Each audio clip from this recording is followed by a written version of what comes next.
job growth in the past 3 months has all but ended. Unemployment ticked up to 4.3%, the highest in nearly 4 years. New revised data showed the economy actually lost jobs in June, the first time that's happened since President Trump's first term.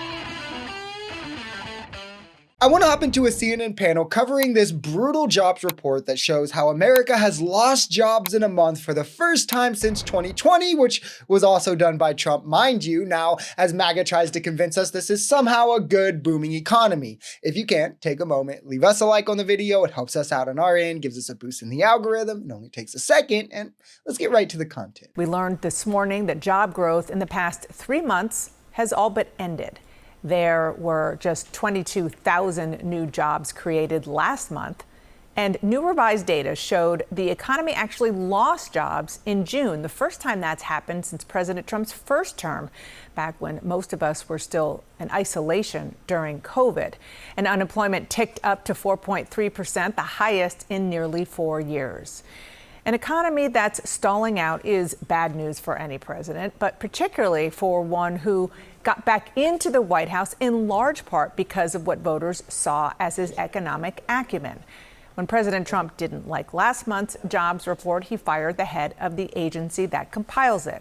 This morning, he placed the blame on his economic nemesis, the Fed chair, Jerome Powell. Right, guys, let's blame anything besides the tariffs, despite the fact that their implementation magically just happens to line up with the start of the trend Biden had us on reversing, us losing jobs, inflation going up, unemployment going up, and more. How would lower interest rates even stop this? Like, how would it stop the collapse of our job market? I would love to know that. This is happening because companies are paying more for products because of tariffs, and because Trump is obviously mass laying off federal workers as well. I do love that this is now something Trump has done twice, and he's the only president since Hoover to leave office losing jobs. So like pretending he's good for the economy will never hold up for MAGA again. So like, don't forget, even those with jobs like who aren't being affected, like they're not going to be laid off, they're still having effects. Tariffs affect wages, they affect the hours. We're seeing the largest redistribution of wealth from the working class to the wealthy. This was another brutal jobs report, and this really suggests that after years of historic resilience,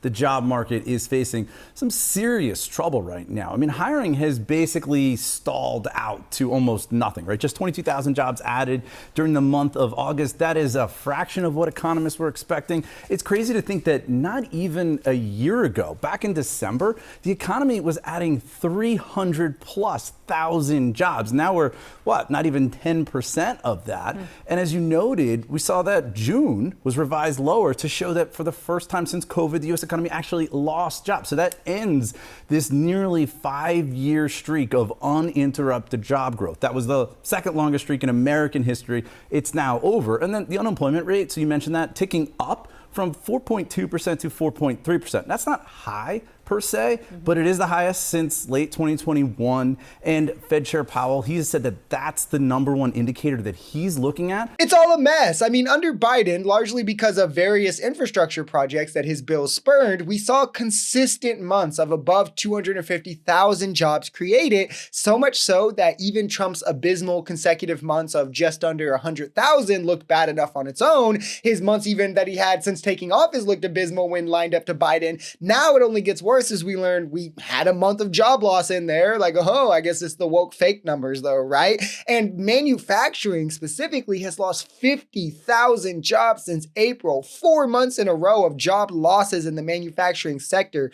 This is a massive hit for our economy to be taking in terms of like things the working class will actually feel, unlike, these tax cuts. And it's even as many tariffs aren't in full effect or are just now going into effect. So many economists are projecting that things will get worse later on in the year due to just this. This is what we had kind of warned about all through the summer, the prospect that his kind of self-imposed economic crisis, tariffs driving that, could pose not just uncertainty, but a downward job market and really reverse what has been Trump's number one strength coming into this. But I also think you got to add in the big, beautiful bill with this, right? And I that speaks to, I think, is a kind of hypocrisy at the heart of Trump's second term. For all the talk about his growth among working class voters, his growth among working class voters of color, what we have seen in terms of economic reality here is a bill that largely amounts to a wealth transfer, a removal of benefits from SNAP and Medicaid. And I think that's the reason why you see some of those poll numbers, particularly on the economy, reversing among the very groups that delivered Trump the White House last year.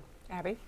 You know, Trump immediately pivoted to the Fed and Jerome Powell, but when I talk to Republican sources, they're all worried about tariffs, and the full brunt of that has not been felt yet. Some say we may not feel that. I'm just wondering, do we think anyone in the history of America has ever sat at their kitchen table, their dining table, in the middle of an economic hardship or struggle and gone, if only that damn Fed would lower those rates? Like, this is such an insane and desperate pivot from a man who has clearly exhausted all his excuses. He fired the commissioner for apparently lying about the numbers, only for more bad information, more bad numbers to come out after, showing it was a complete partisan fire, a complete lie, all done just to make himself feel better. The worst part about all of this, as the gentleman alluded to briefly, is what's on the horizon of this. We have prices increasing right now, and that's terrible. We have unemployment rising right now. That's terrible. We've had a first month of job loss since the pandemic. That's terrible. But all in a year's time, to compound with that,